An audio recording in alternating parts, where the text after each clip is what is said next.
Sors-toi, ô Dieu, de ce message pour transformer nos vies à la gloire de ton nom. Il est écrit, tu as envoyé ta parole et ta parole nous a guéris. On chante ainsi ce matin afin que personne ne sorte de ce lieu où il était entré, qu'il ne sorte transformé, ne sorte comblé, béni à la gloire de ton Saint. Je abandonne entre tes mains, je abandonne entre tes mains, mon interprète. Je abandonne entre tes mains, ton Seigneur. Merci. Au nom de Jésus-Christ, nous avons ainsi prié avec absolument. Tous ensemble, nous disons Amen. Nous acclamons le Seigneur.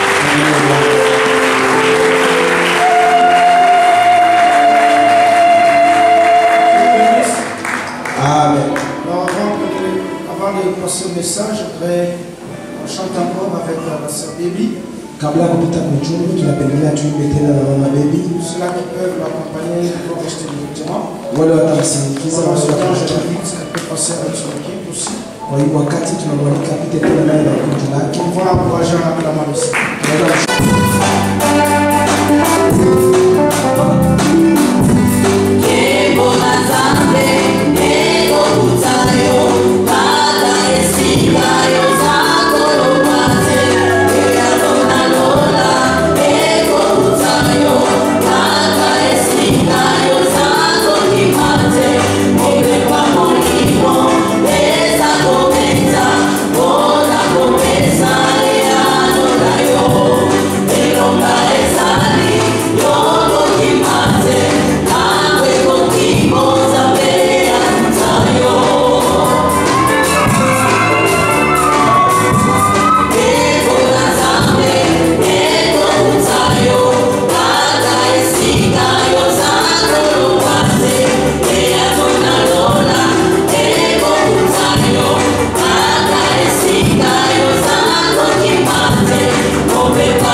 Jacob a commis patron. Chef. Tu vois Jacob, tu vois toi aussi. Alléluia. Amen. Dieu a promis de bénir Abraham. Au travers d'Abraham, toute la famille de la terre. Toutes les familles de la terre seront aussi bénies. La façon de dire Amen me donne ce matin. Amen. Je le dis encore. Toutes les familles de la terre seront bénies en Abraham.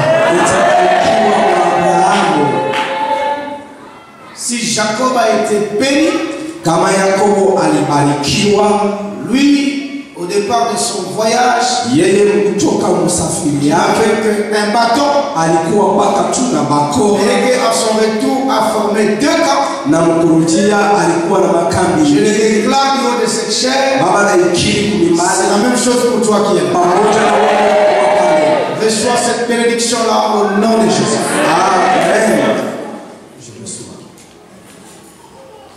Il faut qu'il y ait l'équilibre Kuna pasha kuwa msimamo mzuri entre les spirituels katikati ya vitu vya kiroho et les naturels. na hivi vitu vya kuona. Que ta volonté soit faite Mapenzi yako ifanyisiwe sur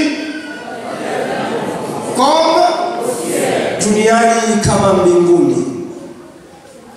béni spirituellement, Kubarikiwa kiroho, béni matériellement. kubarikiwa vitu vya kupapasa.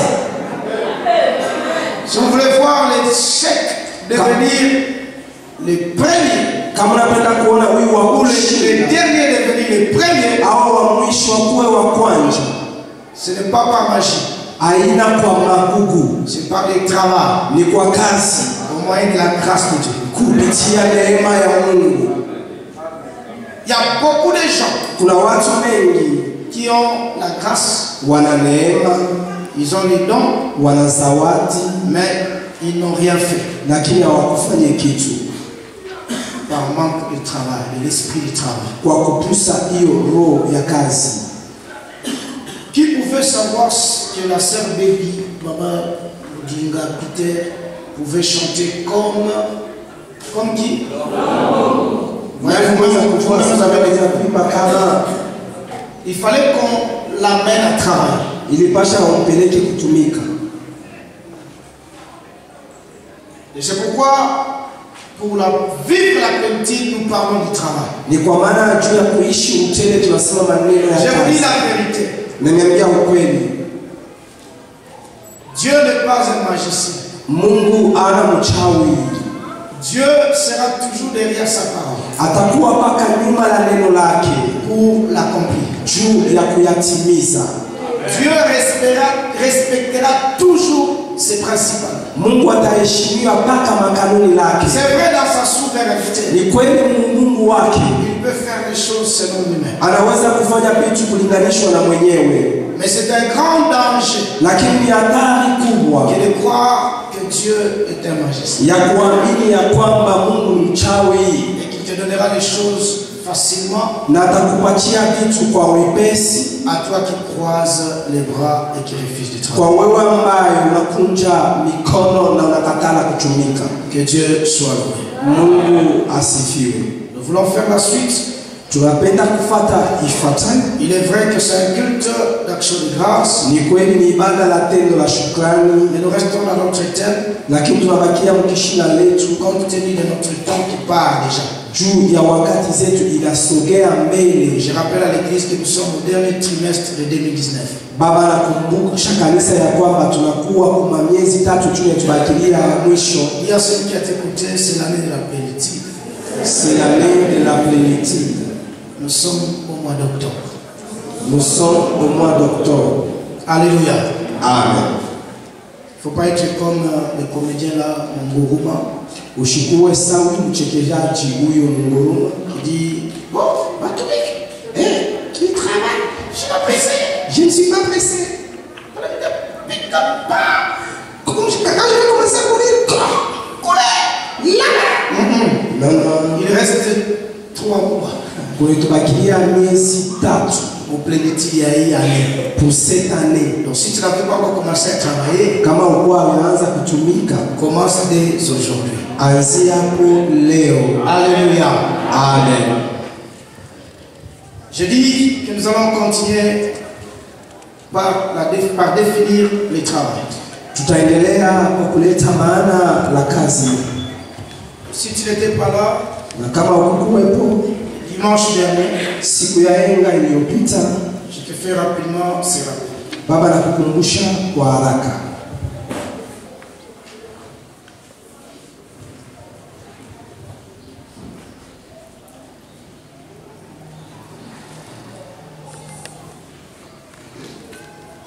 Dieu aime ta plénitude. Mungu anapenda utele wako, C'est-à-dire ta vie bénie. ni kusema maisha yako ya Et ce qui est kubariki, là depuis la Genèse. na ile inatokea mwanzo C'est sa pensée. ni wazo wake.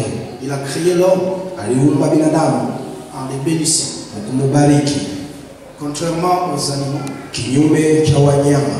Dieu a donné la plénitude spirituelle à l'homme. Mungu alileta utele za Il kiroho a kwa pris de mtu, son esprit, akachukua roho zake il l'a mis dans l'homme. akaitia mwa mtu. Deuxièmement, Na ya pili, Dieu a béni l'homme Mungu akabariki sur binadamu le plan matériel. hali ya kupapasa, En lui disant d'être fécond, mkumwambia kuwa na uzao de multiplier. na muzizidishi. Amen, amen. Amen. Alors la question qu'on s'était posée la fois passée, Swali ambayo tulijiuliza mara iliyopita, pourquoi ne vivons-nous pas l'équilibre? kwa nini hatupate kuishi msimamo mzuri? Tu vas trouver des gens qui sont bénis spirituellement. Utakuta watu wamebarikiwa mkiroho, Ils ont les dons, wana mazawadi, c'est l'esprit, wana roho, ils ont des grâces particulières. wana manema za upekee. Et quand vous examinez leur vie Wakati matérielle, mnachunguza maisha yao ya vitu vya kupapasa, vous vous rendez compte qu'ils sont pauvres. mnafungua ya kwamba ni wamasikini. Et pourtant la Bible dit, si Dieu n'a pas épargné son fils, Na kule Biblia inasema kama Mungu asikutie pembeni mwana wake wa à pekee, combien plus forte raison mara ngapi sababu ne nous donnera-t-il pas toutes choses? akatupatia vitu vyote. Dieu peut-il te donner Jésus? Mungu anaweza kukupatia Dieu Yesu, peut-il te donner son esprit Mungu anaweza kukupatia roho et yake être incapable de donner les pains? na kushinda kukupatia mkate. Pour quelle raison? Kwa sababu gani? T'es-tu déjà posé la question? Ushakujiulizaka Pourquoi Dieu peut-il te priver kwa nini Mungu anaweza kukuima l'argent du transport? fedha ya kulipa tiketi? Ça va lui servir à quoi? Itamsaidia kunini? Ça va les glorifier encore. Itamtukuza kunini? Ne te contente pas de dire la grâce de Dieu me suffit. Usifurahiwe kusema kwamba neema ya Mungu inanimalizia Dans ta souffrance, mu mateso lako, dans ton manquement, mkupusiwa kwako, à cause de ta faute. juu ya kosa lako. La grâce de Dieu sera toujours suffisante Neema ya Mungu itakuwa mpaka yenye kueneana pour nous aider juu ya dans kutusaidia notre faiblesse mu udhaifu wetu de faire grand. ya kufanya binene. La grâce de Dieu n'est pas là Neema ya Mungu itakuwa pour nous aider d'être faibles, juu ya kutusaidia tuwe pour wadhaifu, nous aider dans les manquements. juu ya kutusaidia mkupusiwa. Non. Hapana. Alléluia. Dis à celui qui est à tes côtés, Sema na mwana kwa pembeni yako, cherche ton équilibre. cherche ton équilibre. Alors, les déséquilibres dont je parlais Sasa kupusa msimamo mzuri ambayo baba alikuwa anasema trouvent plusieurs raisons. inapata masababu Nous mengi, avions développé juste deux pensées. lakini tulitumikisha tu wazo mbili. La première, Ya c'est kwanza la fausse pensée sur l'argent. inakuwa ni wazo mbaya kwa maneno la fedha. Les gens qui sont remplis du Saint-Esprit Watu wamejaa na Roho Mtakatifu et qui n'ont rien na wana na kitu matériellement, kwa mabitu ya kupapasa, ils vous diront ceci. watakwambia hivi: Il est difficile à un riche d'entrer au ciel. ni kigumu kwa huyu mtajiri kuingia Ils vous mbinguni. diront encore. Wataniambia tena, Nul ne peut servir deux maîtres à la fois. hakuna mtu anaweza kutumikia mwalimu mbili mara Nous avions moja. rappelé les deux maîtres, c'est Dieu et Maman. Na walitukumbusha mwalimu mbili ni Mungu na mama. Mais le dimanche passé, nous avions donné un secret. Siku ya nne iliyopita tulileta siri, Le secret que nous avions donné, na siri tulileta, c'est que si tu apprends à placer ton trésor en Dieu, kama unajifunza kuweka mali zako kwa Mungu, ton cœur sera aussi en Dieu. moyo wako nayo itakuwa mwa Mungu. Car Jésus a dit, Yesu alisema là où se trouve ton trésor, pale panakuwa mali zako, c'est là où sera aussi ton cœur. ni pale basi panakuwa tena moyo wako. Donc ce n'est pas mal d'avoir beaucoup d'argent Haina mbaya kuwa na fedha mengi et de servir avec Dieu. na kutumikia nayo Mungu. Amen. Amen. Sers-toi de maman. Wewe ulitumikie na mama, C'est-à-dire, sers-toi de tes richesses. ni kusema ulitumikie wewe Et na de mali zako. l'esprit qui accompagne les richesses pour amener les hommes à l'orgueil. Na hiyo pepe na leta Sers-toi de tout cela. wewe tumikie na ile yote, Maîtrise cela, lakini uishike domine cela, uitawale yote afin que tu sers avec Dieu. juu utumikie nayo Mungu. Nous avons vu Job Tuliona Yobo qui a servi Dieu, ambaye alitumikia Mungu, qui offrait à Dieu alitoa kwa Mungu régulièrement hiyo kwa mara za parce kufuatisha, qu'il avait des richesses, kwani alikuwa na mali, parce qu'il avait des biens. kwani alikuwa na mali. Amen, Église. Amen. Vous savez, dans la Bible, on dit il ne faut pas s'approcher de Dieu les mains vides. Unajua na ya Biblia wanasema mshikaribio kwa Mungu mikono mitupu. Il y a certaines choses, nous commençons à trouver ça normal pendant que c'est anormal. Kuna vitu vingine tunaanza kuona sawa wakati vile ni sawa. Tu dis, je veux adorer mon Dieu. Unasema naenda kuabudu Mungu wangu, Je veux lui rendre grâce. naenda kumshukuru, Mais tu n'as rien à lui donner. lakini naona na kitu cha kumpatia. Et nous avons toujours les habitudes dans la simplicité, dans la facilité, Tunazoezi kwa wepesi de dire à Dieu, kumwambia Mungu je te donne mon cœur. na kupatia moyo wangu. C'est bien. Ni mzuri. Mais si Dieu décidait de prendre ça maintenant, Na Mungu anachukua ile bahati quelle langue on donne à Dieu? ile moyo tunapatia kama Mungu. Bamini batakatala. Beaucoup vont refuser. Alléluia. Amen. Seigneur, je t'offre mon cœur. Bwana nakutolea moyo wangu. Spirituellement, Mkiroho oui. ndio. Mais imaginez que Dieu se dit, Mwambie Mungu anasema parce que tu m'offres ton cœur kwa nini unitolea moyo wako et que tu n'as rien d'autre à me donner, na una kitu kingine cha je kunipatia. prends ton cœur physique. Na beba moyo wako J'ai besoin de ça na itachiwa pour donner à quelqu'un d'autre qui a un problème de cœur. juu ya kupatia mtu mwingine na maneno ya roho. Tu vas refuser. Utakataa. Qui va accepter? Nani ataichika? Personne. Hakuna mtu. Amen, amen. Amen. Donc nous devons créer cet équilibre Tunapasha kumbwa ile msimamo par le travail.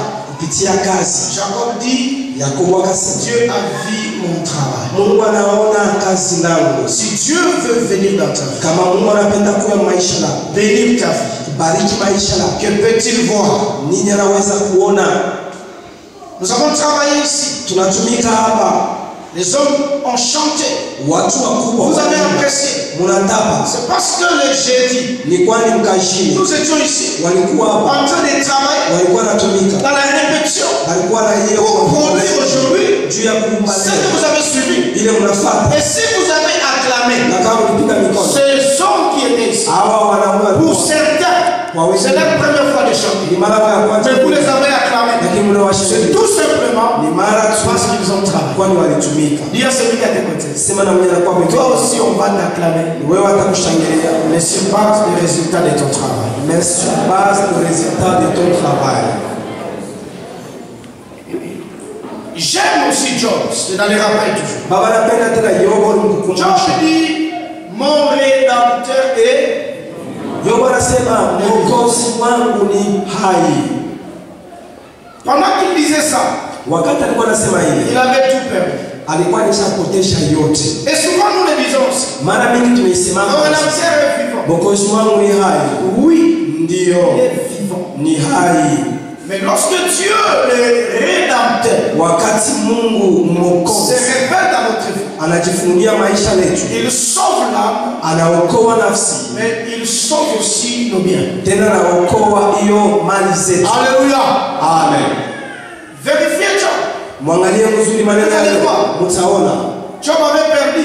Yobu alipotesha. Je vous avais dit ça la fois passée. Baba alionyesha mara ilipita, Il avait des enfants. alikuwa na watoto, Il avait 7000 brebis, alikuwa na 3000 chameaux, 7, alikuwa na mangamia 500 paires de bœufs, alikuwa na hiyo nguso, 500 ânes. alikuwa na hiyo mapunda mengi. C'est ce que Job avait. Ni ile Yobu alikuwa nayo.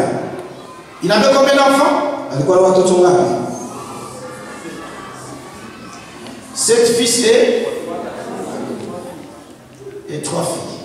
Wanaume 7 na wanawake Ça 3. fait combien d'enfants? 10. Nafanya watoto 10. Maintenant, regardons dans la Bible, dans Job, au chapitre 40. Tuangalie Biblia Yobu 42.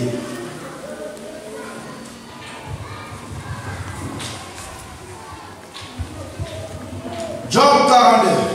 Yobu 42. Le verset 12.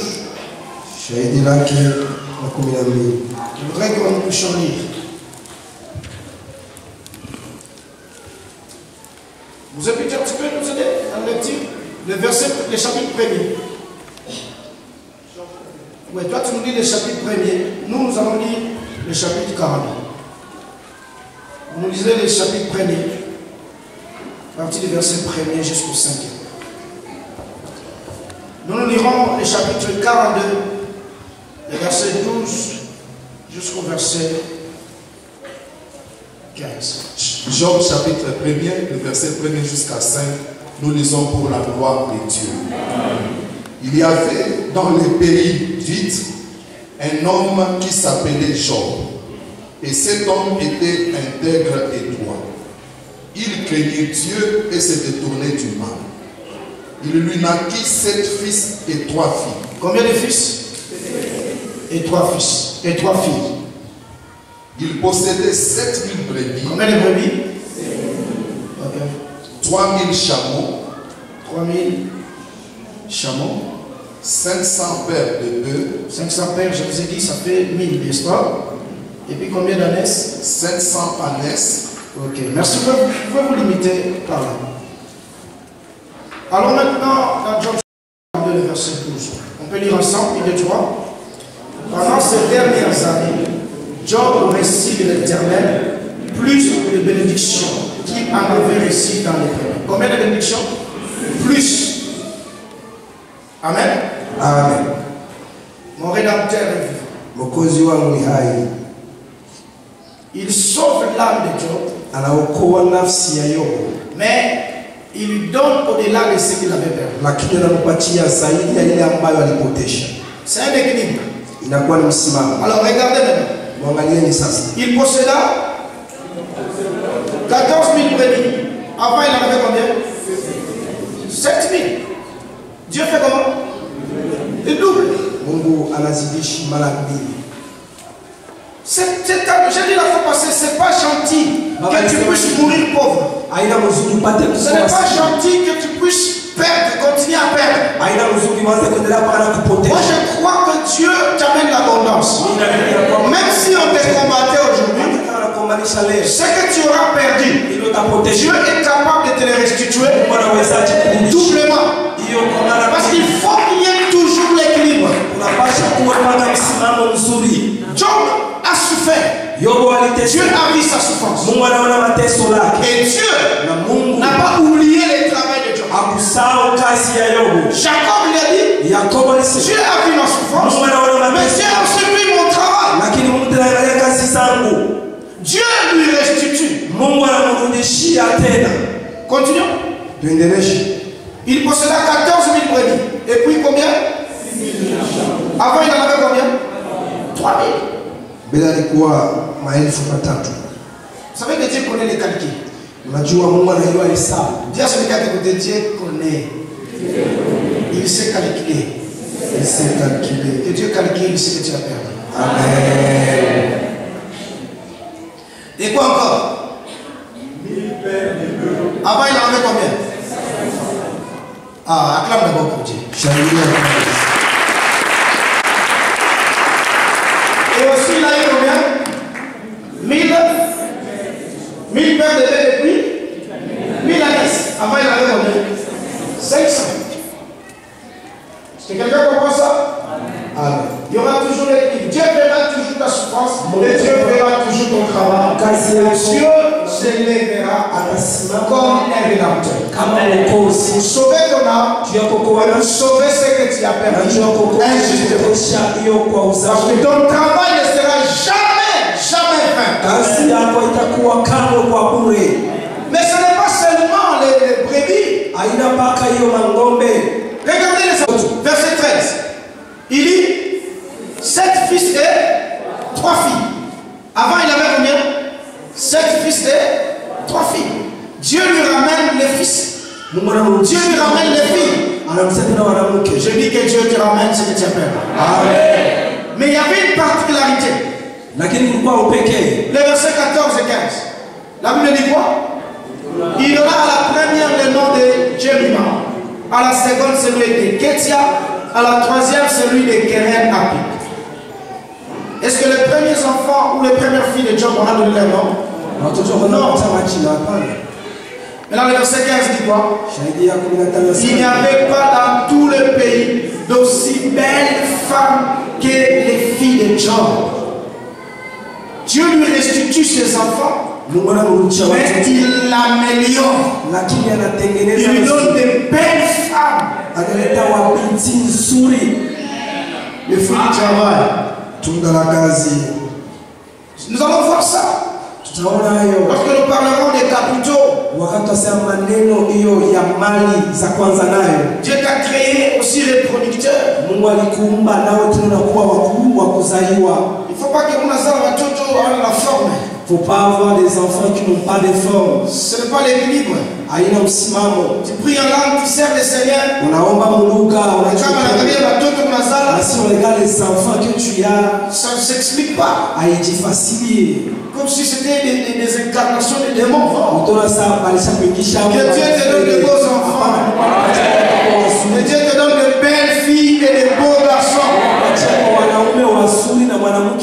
Dites Amen. Même si tu es grand-parent, dites Amen. Parce que les petits enfants, c'est pour ton honneur aussi. Refuse d'avoir n'importe quel enfant. C'est pourquoi je t'avais dit. Les jours qui viennent, Johnson ou Chivi. C'est lui trop loin. Ça John. Mais comment est-ce qu'il a un enfant? Parce que c'est la plénitude. Dites Amen. Amen. Moi je disais à ma femme, ne te fie pas de mon apparence. Je suis un blanc. De l'intérieur, je suis blanc. On avait qu'à voir les enfants que j'ai. Amen,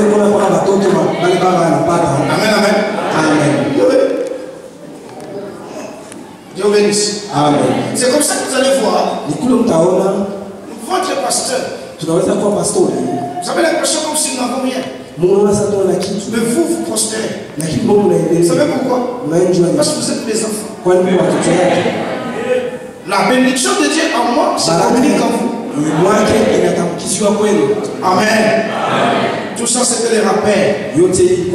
J'ai juste ajouté quelque chose. Alors, c'est quoi le travail? Le travail, premièrement, c'est l'exercice de l'activité professionnelle. L'exercice de l'activité professionnelle. Le mot qui ressort, c'est l'activité. Deuxièmement, le travail, c'est un emploi rétribué.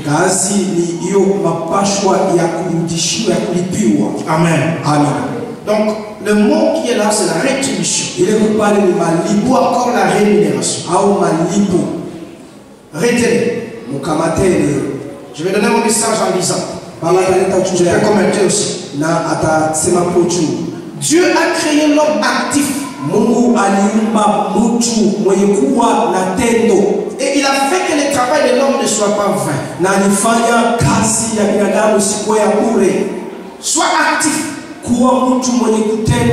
Et ton travail te donnera quelque chose de bien. Un homme qui n'est pas actif, on dit qu'il est inactif. Et un homme inactif, c'est celui qui dort. Et celui qui dort, il n'est pas différent de celui qui est mort. Refuse d'être inactif. Refuse d'être inactif. Sois actif. Fais toujours quelque chose. Il y a une rétribution.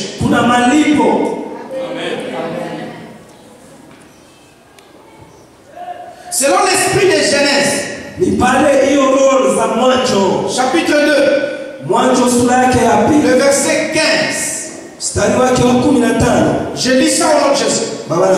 L'Éternel Dieu prit l'homme et le plaça dans les jardins d'Éden akamweka mwanaume na akamweka mshamba la Edeni pour les cultiver juu ya et kuilima pour les garder. na juu ya kuichunga. Eden veut dire quoi? Edeni maana yake ni Délice. Autrement dit, délice, quand pas délice, autrement dit, c'est quoi? wakisema neno ya vizuri maana yake ni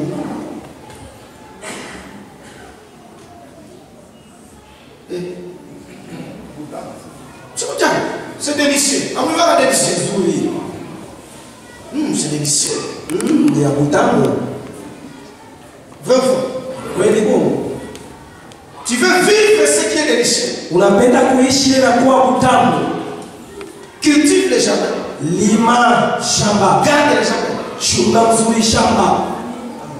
C'est-à-dire, Maana yake ton activité hiyo kazi lako te donnera ce qui est délicieux. itakupatia na kuwa ya kutamu. Dis Amen. Amen. Je voudrais encourager ceux qui travaillent. Baba anatia nguvu wale wanatumika. Tous ceux-là qui travaillent Wote wanatumika. sont connectés à Eden. Wameambataniwa kumtamu. Alléluia. Amen.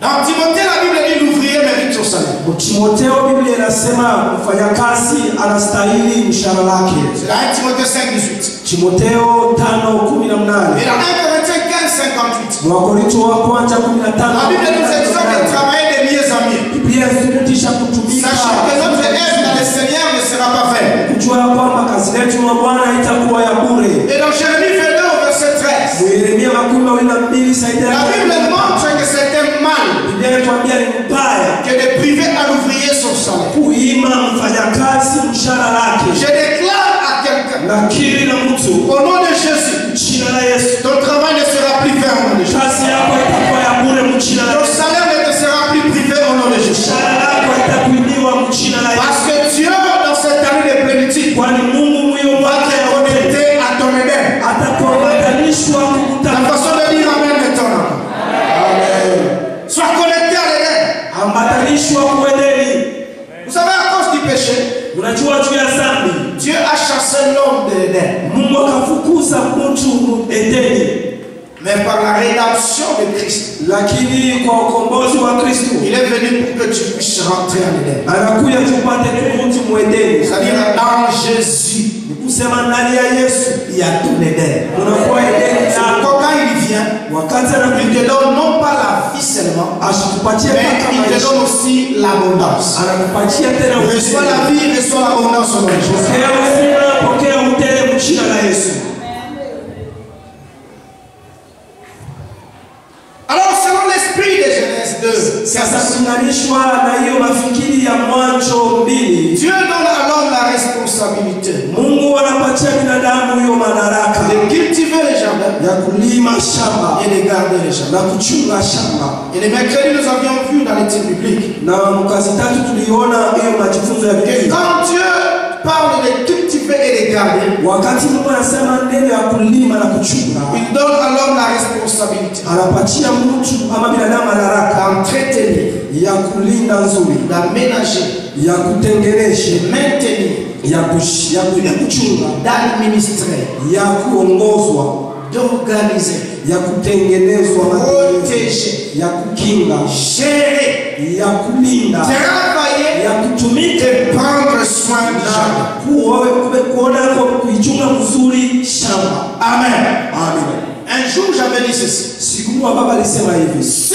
nous quittons ce lieu, kama tunatoka kwa nafasi hapa, nous ne venons plus hatukui ni aux enseignements, hata ni au culte matinal, hata kuibada, ni au combat spirituel, hata kuvita, ni le dimanche comme nous sommes là. hata msiku yenga vitu Nous faisons autant d'années tunafanya miaka sans venir encore à ce lieu. bila kuwapa hifadhi. Le lieu que vous aviez ici, Hifadhi ça ne mnatamania sera pas propre. haitakuwa safi, Ça ne sera pas comme ça. haitakuwa hivi, Mais qu'est-ce qu'il y aura?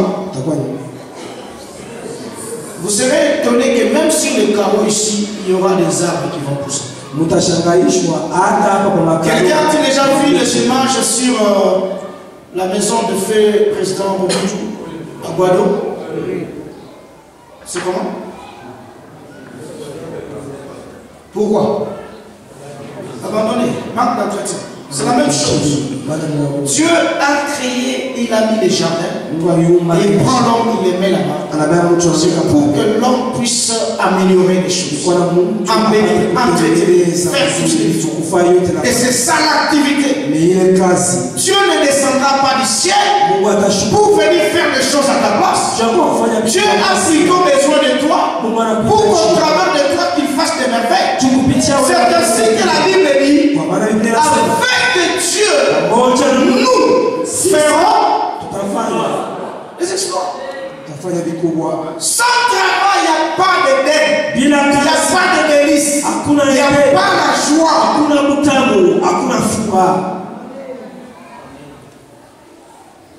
On était mal habitués, très mal encore, que nous pensions que tout,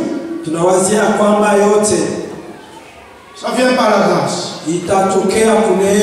Oui, la grâce a besoin du travail. Même Jésus a travaillé. Et le verset 16 de Genèse chapitre 2. La Bible dit ceci. L'Éternel Dieu donna cet ordre alors. Tu pourras manger de tous les arbres du jardin. Dis après moi, tu pourras manger. Dieu n'a pas commencé par dire alors, mange de tout. Dieu commence par donner le travail à l'homme. Autrement dit, si tu travailles, tu gardes les jardins, tu cultives les jardins, alors tu mangeras.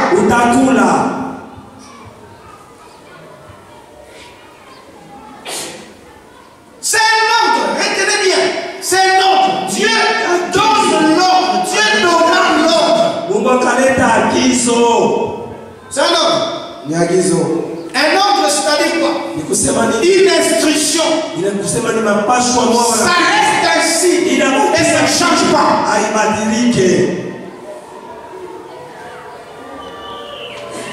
L'homme qui ne travaille pas, l'homme qui ne cultive pas, tu ne vas pas marcher. Garde le jardin, cultive le jardin, alors marche de tout.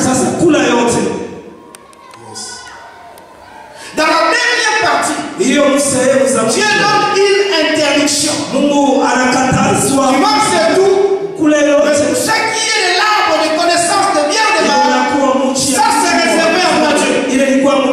Alléluia. Mais toi, qui travailles, tu as une rémunération. Tu gardes les jardins, tu manges de tout. Tu ne travailles pas, tu ne manges pas. Nous donnons du travail à Dieu. Dieu donne-moi, Dieu donne-moi. Que Dieu te donne quoi encore? Je ne dis pas que c'est mauvais de demander à Dieu de te donner. Mais c'est un mal de demander à Dieu quelque chose pour lequel tu ne sais pas travailler. Et nous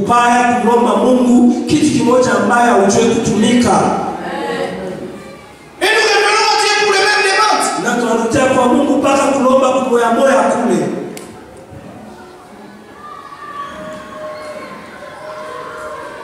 Sais-tu combien tu as déjà dépensé?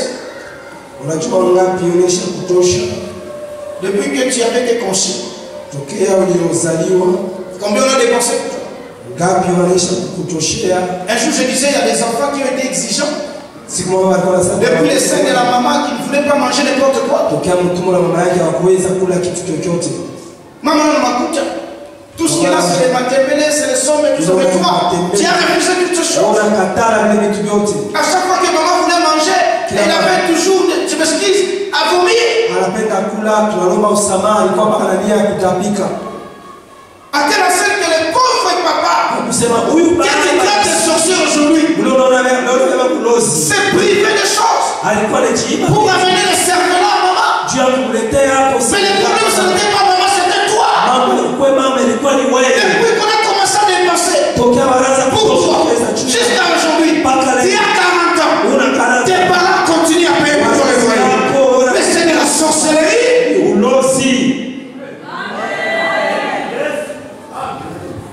Tu n'es pas différent de ces mendiants qui sont en ville. C'est anormal, je dis ça à l'église.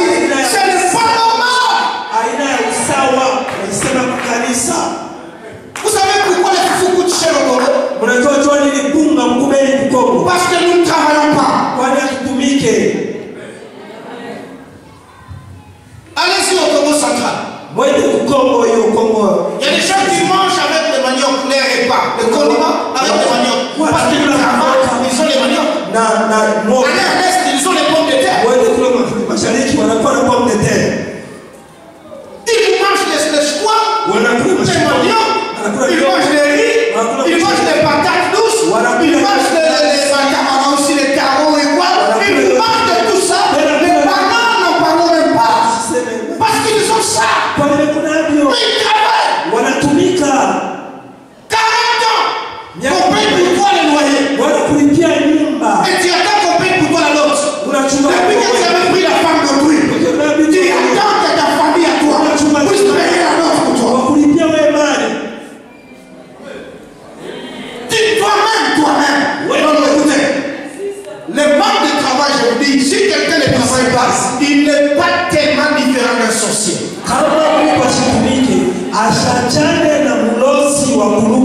Parce que les sorciers, c'est l'envie, c'est la haine. Il faut dire aux enfants, la nuit, je vais venir prendre tes enfants.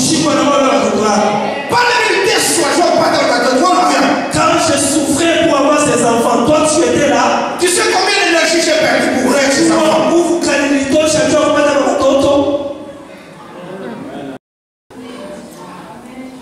C'est pas facile, hein? Dans les sociétés, on paye même la prime de nuit.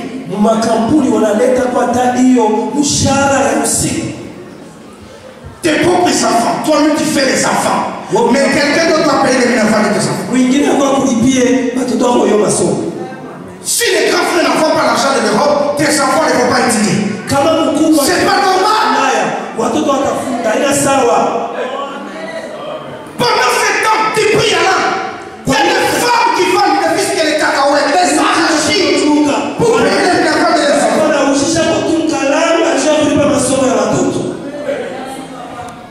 J'ai suivi maman pédiatrie d'être 50. Un pasteur dit ça. Est-ce que nous ne pouvons pas aussi envoyer l'argent à l'Europe?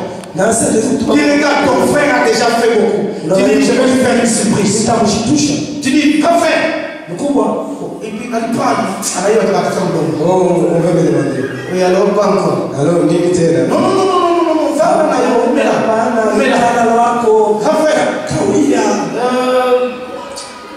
C'est comment encore? Ton compte, c'est bon. Bon, je t'envoie par Western Union. Quoi? Dis donc, j'ai travaillé, j'ai eu un petit montant. Je pensais que tu m'as tellement aidé. Je suis reconnaissant. Je t'envoie $500. Pas nous. Les grands frères en Europe. Il sera sur un Dieu vivant. Mais tous les cas ici, nous avons retraite. Et à la fin du mois, c'est la sorcellerie. Tu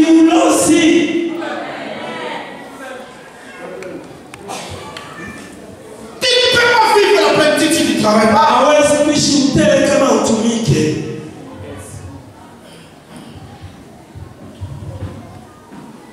Élie, Dieu envoie les oiseaux pour lui apporter à manger. Élie a mangé. Élie a bu. Élie s'est reposé. Mais par après, qu'est-ce que Dieu lui a dit? Prends de la force. Continue. Le chemin est encore long. Je l'ai dit, je te nourris, mais tu dois travailler. Parce que demain, c'est pas ton travail. Tu dois manger. Et puis, qu'on te donne à manger.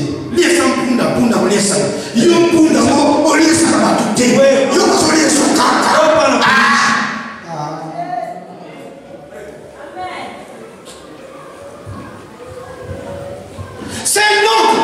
Inakuwa ni agizo. Dieu donne l'ordre. Mungu analeta agizo kwa binadamu. Tu pourras manger, unaweza manger. Kula. C'est une instruction. Hiyo ni agizo. Et devant l'ordre de Dieu, na mbele ya agizo la Mungu, c'est l'obéissance. Ni kutii. Une façon d'obéir à Dieu. Na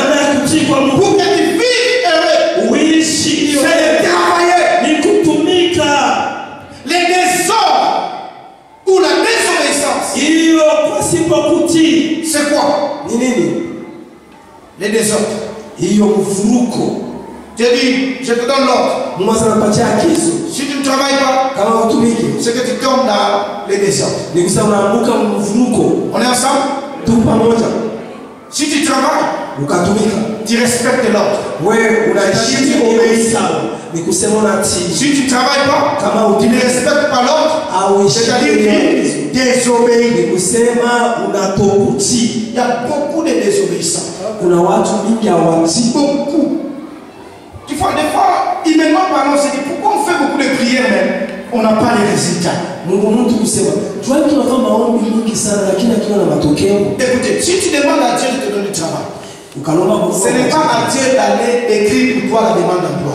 Ana kwa Mungu. Ce n'est pas à Dieu d'aller déposer pour toi la demande d'emploi. Ana kwa Mungu ya kwenda kukuletea. Seigneur, donne-moi du travail. Patie kazi. Dès l'instant que tu demandes, au nom de Jésus, Dieu t'accorde le travail. Maintenant, ce que tu dois faire, c'est d'appliquer la foi. Dieu, tu m'as exaucé, j'écris la demande d'emploi, je dépose ça. Et je dis à Dieu, j'ai déposé la demande, accomplis maintenant ta vie.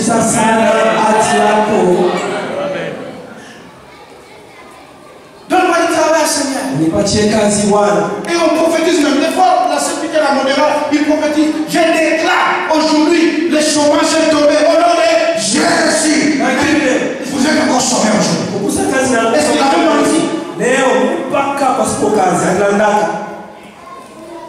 Les hommes de Dieu viennent ici. Vous êtes des millionnaires, vous êtes des milliardaires. Tout ça, au nom de Jésus. Et aujourd'hui, vous n'avez rien. Ils ont menti. Non. Vous n'avez pas travaillé. Il est écrit. Tout travail. Tout travail. Tout veut dire tout travail. Procure l'abondance. Tout travail. Vendre les braises, c'est un travail. Oui, c'est un travail. Vendre des unités, c'est un travail. Samy est là, Mari. Julie n'est pas là. Tamara. Tu es marié. Tu es marié ou tu viens pas, n'est-ce pas? Ton mari travaille à la cabine. C'est-à-dire qu'il fait quoi? Tu travailles là-bas. Les unités, il change l'argent. C'est lui le patron. Il est travailleur, mais il a le téléphone. Tout travail. Ne vous trompe pas. Tout travail. Quand vous tombez, je dis encore, la Bible ne tombe jamais. Tout travail. Je voudrais exagérer un peu. Je ne conseille pas d'aller mal, mais j'exagère. Il y a des prostituées qui sont riches. Il y a des prostituées qui payent les femmes de leurs frères. Il y a des prostituées qui prennent en charge toute leur famille. Même les prostituées là peuvent dire aussi tout travail. Vrai ou faux? Hein? Comment ils doivent passer? Soyez là. C'était facile, vas-y aussi. Voilà, je suis là. Voilà la mini. Tout travail. Dieu reste Dieu.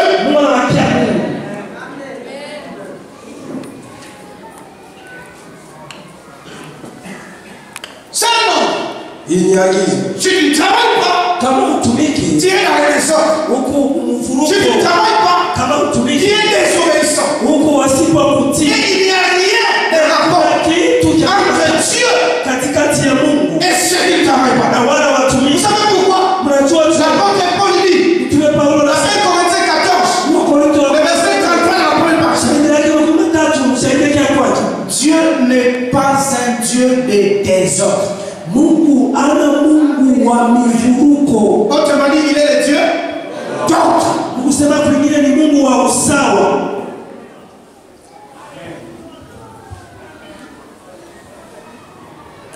C'est quoi le désordre? C'est quoi la désobéissance? Premièrement, l'effet de ne pas vivre selon les instructions reçues. Quelqu'un qui ne respecte pas les instructions reçues il est dans les désordres. Mtu ule asiheshimu hiyo maagizo anakuwa ni mvuruko. Quelle instruction que Dieu nous a donnée? Cultive le jardin. Ni mafundisho gani Mungu atupatie? Garde le jardin. Kulima shamba, C'est-à-dire travail. Kutumika. Si tu ne travailles pas, Kama utumike, tu ne respectes pas les instructions. au heshimie hiyo mafundisho. C'est quoi encore? Ni nini tena? C'est manger gratuitement les pains d'autrui. Ni kula kwa bure mkate ya wenyewe. Dis à celui qui est à tes côtés, acha kula mkate ya wenyewe kwa bure.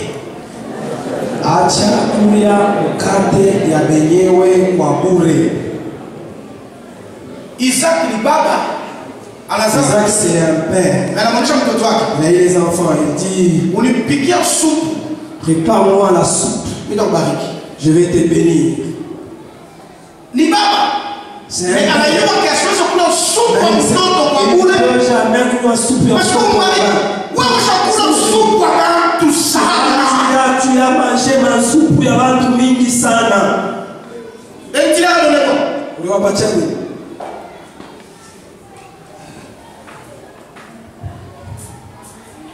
Il y a même des beaux-fils qui sont tellement beaux-fils qu'ils bouffent même les biens de leur belle famille pour rien. Kuna hapa watoto wako hapa bado wanakulia vitu vya kule wanaenda kwa watu kwa bure. Boulangerie. La sorcellerie. Je suis des beaux-fils. Moi, les beaux-fils, tu vois. Et moi, on a fait la fière. Et tu fais même des fiers. Tu fais même des fiers. On a fait mon gâteau à poulet. Il y a béni, il y a poulet. Tu manges le pain. Moi, si moi t'as couru par l'eau. Ah oui, elle était à marre. Tu n'as jamais doté. Elle était. Tu n'as jamais doté. Ou bien poulet. Ou boulangerie. En vrai, c'est pas uniquement comme ça. C'est la sorcellerie. Tout est grâce, tout est grâce. Elle connaît sa Bible, elle est grâce. Yo te Oh, elle est à marre. Pour que quand tu as déçois, tu as pour ça, tu as pour commerce, tu as pour sommecha, tu as pour ténéreza. Mais là, tu as marre. Comme la dot. Tu vois, bongo. C'est Mais là, arrête de manger gratuitement ce qu'il y a autour. Non, mais vous pouvez savoir consommons le mariage. Il y a beaucoup de part. Je prends le chien par la Olisa. C'est pas là où on demande. Le papa tient, la maman, les parents les tiennent. Reconnaissez-vous avoir reçu la dot? Eti unatambua kupokea kwa mali ya huyu kijana. Ma famille mingi na mbongo. Beaucoup de familles commencent à accepter ce pour qu'on ne puisse pas manquer les vacances. Oui. Tio. Ça on a oui, après check. Vous avez déjà vu quelqu'un qui répond oui sans pour autant sourire. Dans son cœur, il sait très bien qu'on n'a rien donné. Paye ta dot.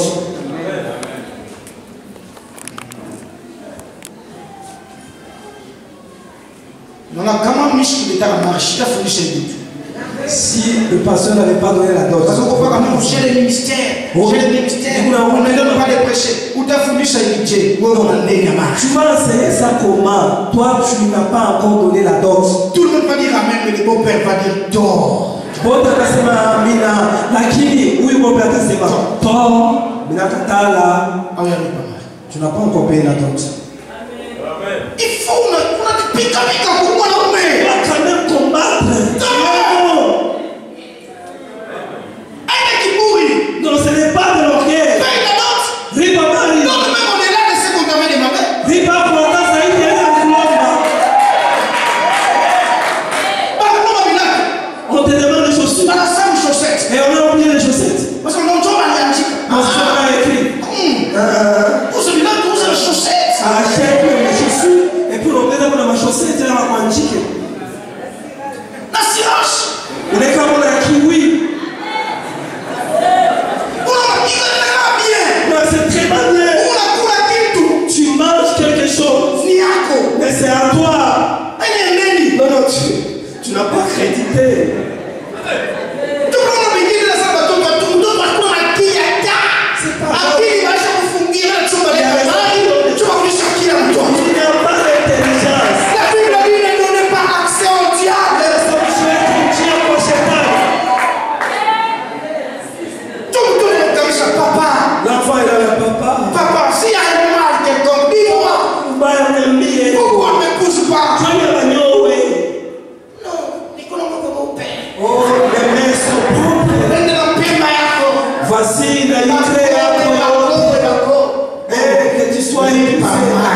Elle t'adopte, on épousera fille. J'ai un ami à Cape Town. Baba na la fille au Cape Town. Vous pouvez vérifier, son nom c'est Doudou Meti. C'est là qu'elle est Doudou Meti. Il veut épouser une fille sud-africaine. Anapenda kuoa mtoto mmoja wa Afrika Kusini. La famille refuse. Jamaa, tu ne l'épouses pas. On dit pour quelle raison? Nous prions avec elle. Moi, je suis sérieux. On dit ceci. Cette fille que tu vois, son papa avait embauché sa maman. Et jusqu'à aujourd'hui, on attend que son père puisse d'abord doter pour la maman de la fille. Si son père ne dote pas, elle non plus, elle n'appartient pas à son père. Donc son père ne peut pas avoir la dot. Mais on a résolu notre cause. Mais on a mettre la main et on a coulé. Oui, on a main. Toi, tu bouffes même la dot. Oui, on a mis la main, on a main. Toi, on y arrive pas pour les gambes, mais on avait pas y aller.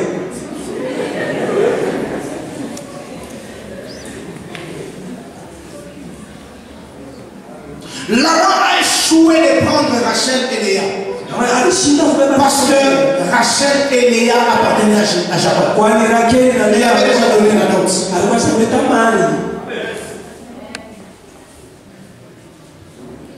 Bon. Dis à celui qui a écouté, ne vis pas dans les désordres. Ne vis pas dans les désordres. Dis-lui encore, Dieu n'aime pas les désordres. Apprenons même à nos enfants de travailler. Apprenons. Vous savez, aujourd'hui il y a des grands qui ne savent pas travailler parce que depuis la maison de leur père, on ne leur a jamais appris comment travailler. Beaucoup des enfants chez Kamina ne connaissaient pas travailler. Tout, on leur donne. Ils mangent, ils se rassasient, ils renvoient même. Et il attend qu'on puisse enlever l'assiette. Et tout ça non. Apprenons nos enfants à travailler. Dis, va poser, frère.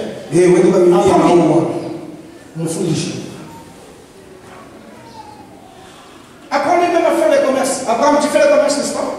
Tu fais les activités commerciales, n'est-ce pas? Tu vois tes enfants là. Apprends-les à faire. Je ne les connais pas personnellement. Mais je sais, je connais quand même ces enfants. Allez-y aux établissements de Zamboula Progress. C'est le père avec ses filles. C'est ça. La maman, la maman, les filles, toute la famille. Jama Lot. C'est l'œuvre de l'Éternel, le Dieu de ton père, qui te bénira. Nous aujourd'hui on glorifie Dieu. En plus de nos enfants spirituels, même nos enfants biologiques servent Dieu. Ils ont vu les parents travailler et aussi travailler. Amen. Amen. Demain ils seront bénis par le même travail.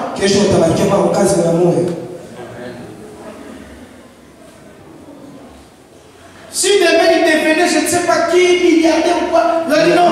Ah, tu dis où? Je suis tout à tout à l'heure, pasteur. Vous l'avez vu, c'est tout à l'heure, vous invitez. Tu dis où? On a dit pas la bonne venir. On a dit pas la bonne venir. Apprends aux enfants de faire quelque chose. Demain, ils ne seront pas malheureux. Partir avec un bateau. Son père avait hérité d'Abraham, son grand-père. Mais là-bas, il a travaillé comme un esclave. Il n'a pas dit que je rentre chez nous. Pas beaucoup. Non. Il a travaillé 20 ans. Son grand frère aussi de son côté. Dieu lui a donné toute une montagne. Je parle de la montagne de Séhir ou quelque chose comme ça. Et Saül aussi a travaillé là-bas. Il n'a pas dit non, c'est pour mon père. Il est déjà vieux. Il va bientôt mourir. Non. Ils ont travaillé. Apprends à ne pas manger des pains d'autrui gratuitement. Ujifunze kwa shibokula mkate abelewe kwa bure. Non, c'est pour papa. Oui, c'est pour papa. Papa, mais travaille. Ce qu'on va te donner, ce ne sera pas un salaire. Mais c'est une bénédiction. Amen, amen. Amen.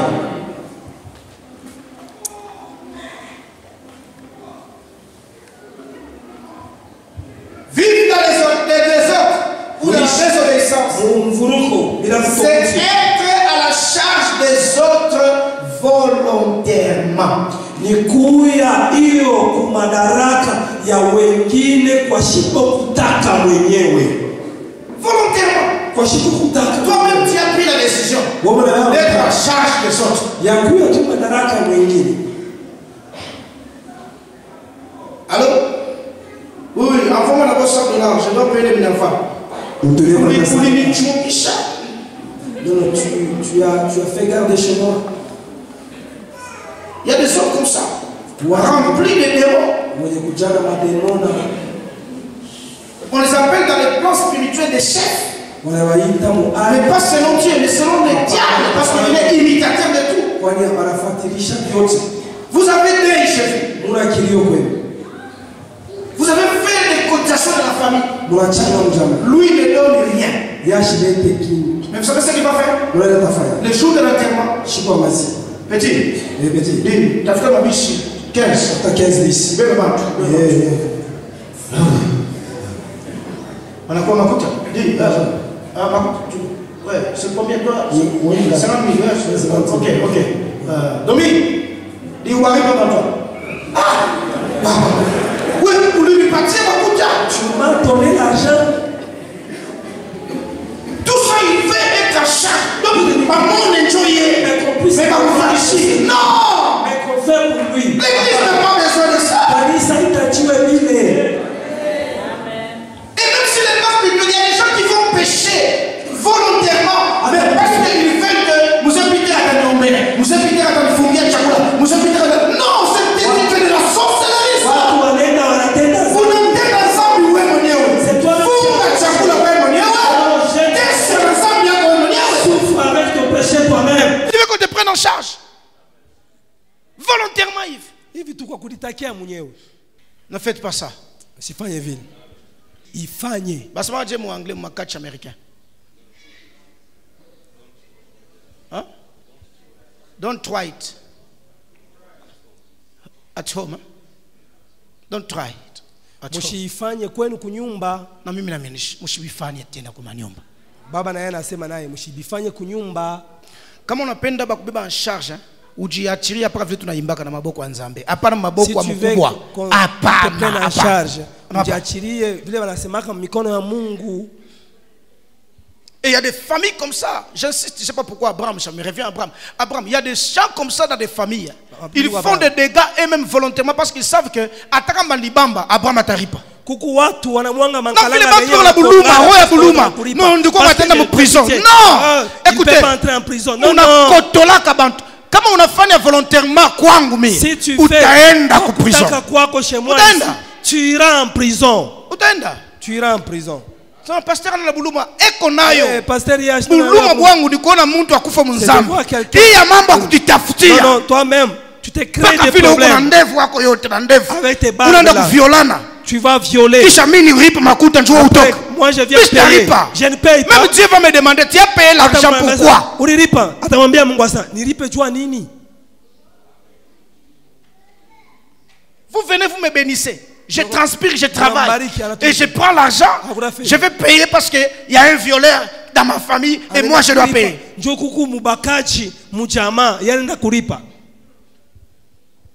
jour, mon grand frère, mon aîné, il m'appelle. Il me dit non, écoutez, on a payé l'argent, il y a quelqu'un qui m'a vu, heureusement, on a aidé quand même l'enfant, mais c'est une dette, il faut qu'on paye. J'ai dit dette, il y a nini. Quelle dette? Oh non, tu vois, tel neveu, bon, en fait, on a accusé qu'il avait violé, mais lui-même il dit qu'il ne reconnaît pas, tout ça. J'ai dit, oh, et on a mis à Kangapi. Il a quel âge? Oh, 29 ans. Il dit, oh, ça, ça m'a dit, Mouripi, un jour, on a violé. Et moi, je paye, parce qu'il y a rien à combattre. Il y a bon. Chéri, paye. Que ce soit vrai ou faux, qu'il paye. Chéri, qu'il paye. Révoltez-vous. Comment muntu anakuwa jiweka mcharge wewe papa. Quelqu'un vient tout ça quoi tout pas tout mcharge yako. Kuna kala ba bebe bengine ni kibebe kama unaoka mkongo unampapa unachoka unasikia bebe bebe ikuni kilo unataka kumkongo hivi kinakushusha na wewe na chini. Bebe baki mbele mberso lala. Siko bebe bebe. Kama mtu anakatala komea iko bebe. Si quelqu'un refuse de grâce. Mutule pale mutule. Umwache chini. Mutula. Paka vile vile kunasema leo bengine ubatule kusema ubache chini.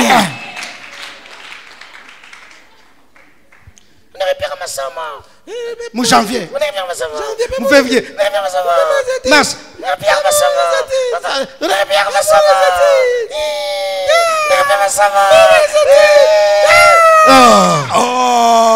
c'est combien?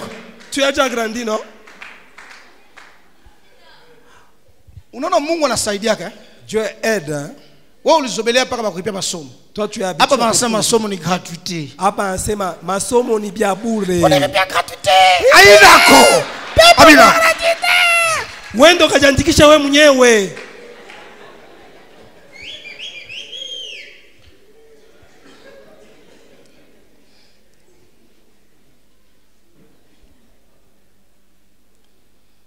C'est pas normal. Aina usawa. Ne mange pas autrui gratuitement. Ushikule Ne te mets pas à la charge des autres volontairement. Non, la Bible est contre ça. Biblia itake bile.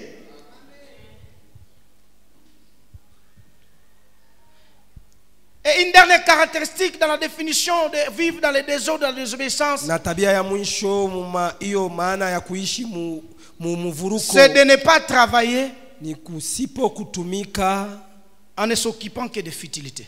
na mkuangalia paka bitu bya bure bure. Quelqu'un qui vit dans les désordres, Mtu anaishi mumuvuruko, il a du temps. eko na wakati. Il n'est pas occupé.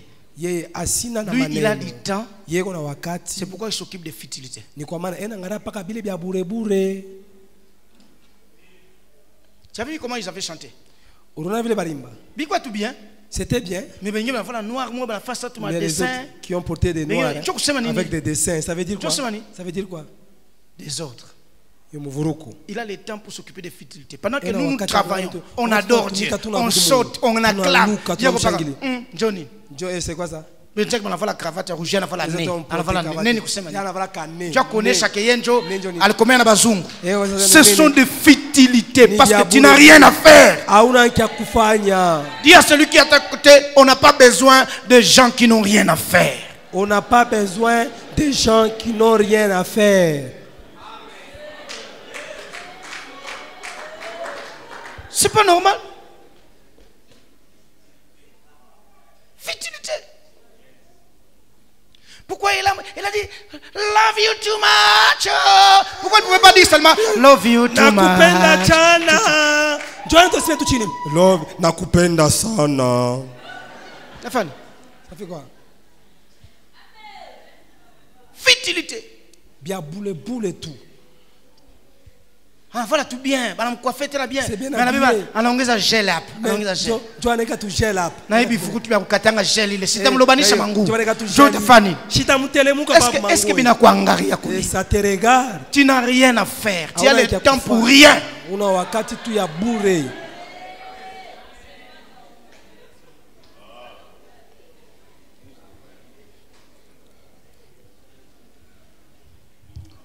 Sois ordonné. Sois Amen. Obéissant. Amen. Travaille. Amen. Monsieur Peter, tu peux nous lire ça? 2 Thessaloniciens chapitre 3. Le verset 15. 2 Thessaloniciens chapitre 3, le verset 6 à 15. Vous nous lisez ça calmement pour que chacun souligne. 2 Thessaloniciens chapitre 3, le verset 6 à 15. 2 Thessaloniciens chapitre 3, verset 6 à 15, nous lisons au nom de Jésus. Amen. Nous vous recommandons... Nous faisons quoi? Nous vous donnons un ordre. C'est une recommandation. Quelle est la recommandation? Nous vous recommandons, frères, au nom de notre Seigneur Jésus-Christ. Au nom de qui? De faire quoi? De vous éloigner de tout frère qui vit dans les désordres. De faire quoi?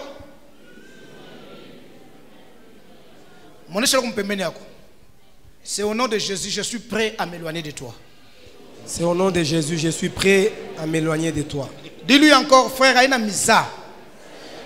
C'est ma frère, oui, on est à plénitude. Hein? Mina tafuta ni jielwanie na weye. Mina tafuta ni jielwanie na weye. Kena mwambia hivi. Fanya nguvu lako yote. Fanya nguvu lako lote. Kuanzia leo. Kuanzia leo. Ushipatikana muibi mtu banatafuta kusoma. Ushipatikana muibi mtu banatafuta kusoma. Mzee Peter endele. De vous éloigner de tout frère qui vit dans les désordres et non selon les instructions que vous avez reçues de nous. Vous savez vous-même comment il faut imiter. Il faut nous imiter. Il faut nous imiter. Car nous n'avons pas vécu parmi vous dans les désordres. Nous n'avons mangé gratuitement le pain des personnes. Nous n'avons fait quoi? Manger gratuitement le pain des personnes. Mais dans le travail. Dans quoi? Et dans quoi encore? Et dans la peine. Et dans la peine. Nous avons été nuit et jour à l'œuvre. Nuit et jour nous avons été à. C'est-à-dire nous avons travaillé. Pour n'être à charge à aucun de vous. Pour n'être à charge à aucun de vous. Écoutez, je sais que Dieu a décidé de m'appeler, d'abandonner ma vie professionnelle. Mais je vous informe jusqu'à aujourd'hui. Je fais les champs. Je pars au champ. Assez souvent chaque lundi. Je pars au champ. Nakatara michi. Papa mbayo na yo. Nakata michi na miye. Mina niangula la mifuko bilazi. Kata michi anyangula mfuko kilazi. Nachomea kwa makala hata kiloko mina leta. Yes. Mina fanga bilanga. Mina fanga kwa shamba. Baba na limaka. Vous savez pourquoi? Parce que je dois apprendre à compenser ce que peut-être que vous ne savez pas me donner. Si je ne le faisais pas, je pouvais me tenir ici. En fait, qui va payer le minerval de mes enfants? Aina nzambi, unayua? Aina nzambi. Mais mutanungulika sema pasteur naye. Lettre pas minerval watoto. Oui, qui va payer la facture de SNEL, de Régie des eaux? En fait, je n'ai plus de carburant dans les groupes. Tu vois, ce jour-ci avec le délestage, qui peut faire pour moi les pleins dans les groupes?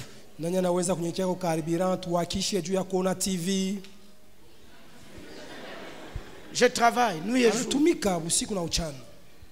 Vous venez donner les messages ici, je travaille. Pour n'être à charge de personnes gratuitement, je travaille. Je ne mange pas gratuitement. Au Samoa Ivi, je travaille avec Adolphe et Ignace dans les délivrances. Je travaille dans les délivrances du matin jusqu'à 14h, 15h des fois. 14h, 15h. Après, j'ai mal au dos. Mais Dieu permet, certaines personnes viennent dans les services, ils nous bénissent aussi. À la fin, je regarde, je dis Adolphe, prends ça. Ignace, prends ça. Si c'est pédiqué, ça c'est pour moi, je ne les donne pas. Mais au moins, j'ai travaillé. Vrai ou faux? Papa, on a clôturé déjà. Oh.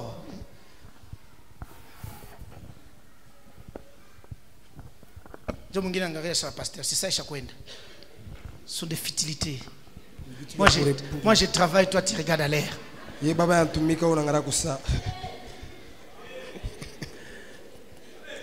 Regarde plutôt à ce que le message va produire dans ta vie. Verset 9. Ce n'est pas que nous n'avons les droits.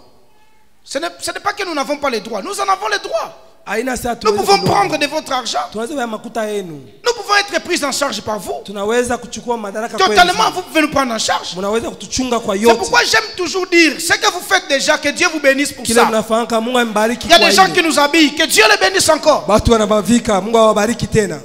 nous n'en faisons pas un droit.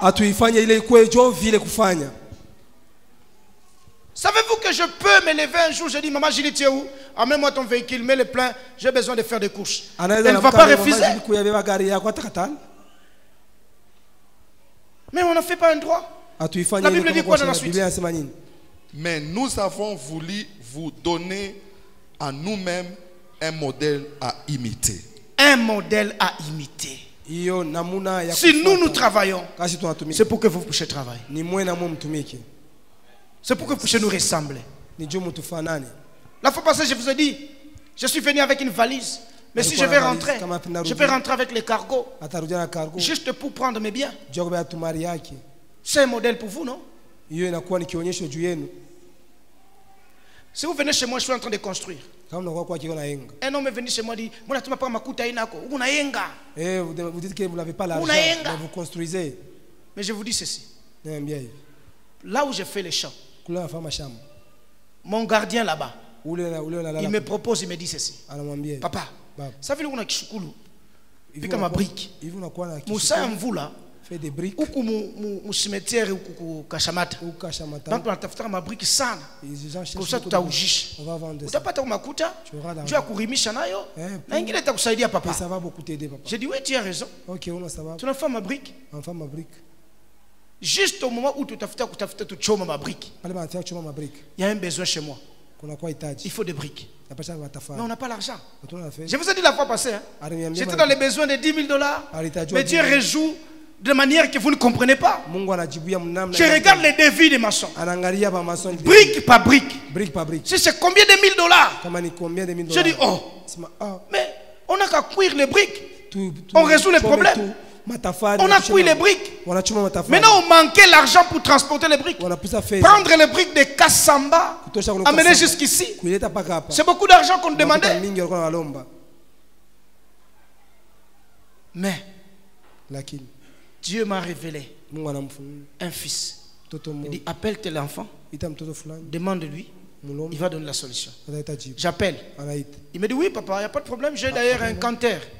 Ça prend 2000 briques par course. 2000 briques par course. Je dis, qu'est-ce qu'il faut? Il dit, papa, tu n'as rien à faire. Au besoin, bon, si tu veux, paye seulement les carburants pour les chauffeurs. Et on m'a amené les briques. Et si vous voyez, si vous venez dire, ah, vous avez l'argent. Construisez comme ça. Mais ça m'a coûté combien les briques?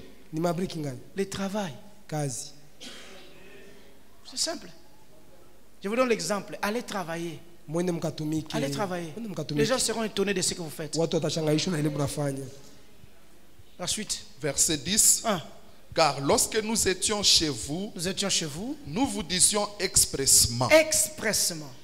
Si quelqu'un ne veut pas travailler. Si quelqu'un ne veut pas travailler. Dis encore, si quelqu'un ne veut pas travailler. Maintenant regarde celui qui est à tes côtés. Si tu ne veux pas travailler, écoute ce que M. Peter dit. Qu'il ne mange pas non plus. Toi,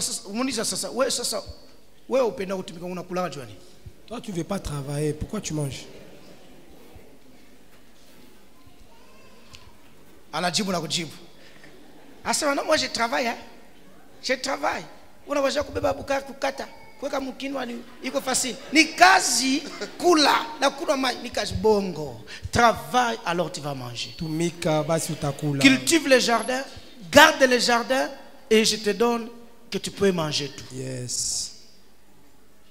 La suite jusqu'au verset 15. Oui. Verset 11. Nous apprenons cependant qu'il y en a parmi vous quelques-uns qui vivent dans les désordres. Ils vivent dans les désordres. Qui ne travaillent pas. Ils ne travaillent pas. Mais qui s'occupent des futilités. Ils s'occupent des futilités. Nous invitons ces gens-là. Et nous les exhortons par le Seigneur Jésus. Par qui? Aina njina pasteur, Seigneur Jésus, tu n'as mis l'homme babanduku. Bwana Yesu, nous vous demandons, mes frères, à manger leur propre pain. À faire quoi? Mwanisha badi kwanzia leo kuwa boulanger we mwenyewe. Anza kula mkate yako.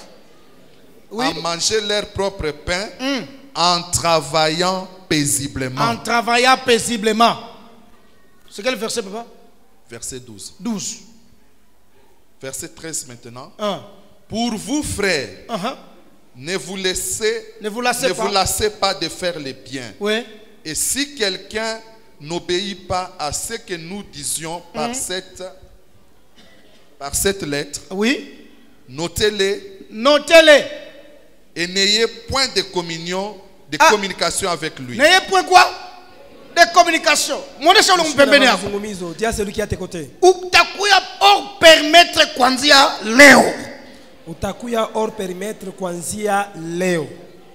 Njo hapa mutavivre sans banasemaka le numéro de votre correspondant est soit éteint et soit hors périmètre. Léo, itaanza leo. N'ayez pas honte. Ce qui tue les chrétiens, c'est la honte. Ni aya. Njo pala unatenda nzambi, mtu anakutendesha nzambi na unatenda nzambi. Vous souffrez. Quelqu'un qui te fait Tu pécher. lui donnes, hein? Mais Mais quand tu restes avec ta femme, tu dis, mtu tu déranger les programmes. Si on a un ensemble, tu as donné avec murmure. Aïe, aïe. La honte. On a une Bible dans ce matin, on a ushingulisha. Mais mala kwanza, oui. Pour la première fois, tu peux le faire. La deuxième fois encore. Le temps est arrivé. Ce que je suis en train de faire, je vous apprends à pécher. Si tu me donnes le pain aujourd'hui, demain je vais encore demander. Mais si tu m'apprends à pécher, demain je ne viens plus venir demander. Ça c'est un adage chinois. Et s'il y a un peuple travailleur, c'est un peuple chinois. Notez-les et n'ayez point de communication avec lui afin qu'il éprouve de la honte. Afin qu'il éprouve de la honte. Honte yako aina yangu. Aya ni yako aina yangu. Takuweka mu liste noire. Takurejeter. Aina nzambi. Ce n'est pas un péché. Mungu mina mujimisha mu numero yangu parce que ananilomba sana. Seigneur, mina mutosha mo parce qu'il m'a beaucoup demandé. Na mina choka. Et je suis fatigué. Verset 15. Verset 15. Ne les regardez pas comme un ennemi. Tu n'es pas mon ennemi. Mais avertissez-les comme un frère. Je t'avertis seulement comme un frère, mais tu n'es pas mon ennemi. Maintenant regarde. L'importance de ce que l'apôtre a dit. Il va même signer. Verset 16. Verset 16. Que le Seigneur de la paix vous donne lui-même. Lui-même. Hein? Paul n'a pas dit ici, soyez bénis. Que le Seigneur de paix lui donne lui-même. Mais il va vous donner la paix, qu'il vous donne la paix. Kisha? De manière que le Seigneur soit avec vous tous. Qu'il soit avec Verset vous 17. tous. Verset 17. Je vous salue, moi, Paul, de ma propre main. Moi, Paul, je vous salue. C'est là ma signature dans mes lettres. C'est ainsi que j'écris. C'est ainsi que j'écris. Amen. Si tu ne travailles pas, ne mange pas non plus. Non, il faut mais pas au moins avertir. Mais avertis-les seulement. Kisha mi pasteur. Et moi, pasteur. Léon a mis sa Paul. Aujourd'hui, pasteur comme Mina Paul. Et vous salue. Yesu mina mi prêcher. Jésus qui vous prêche. Salama moi bote. Qu'il vous donne la paix tous. Kila muntu aenda katumika. Que chacun va travailler. Amen. Amen.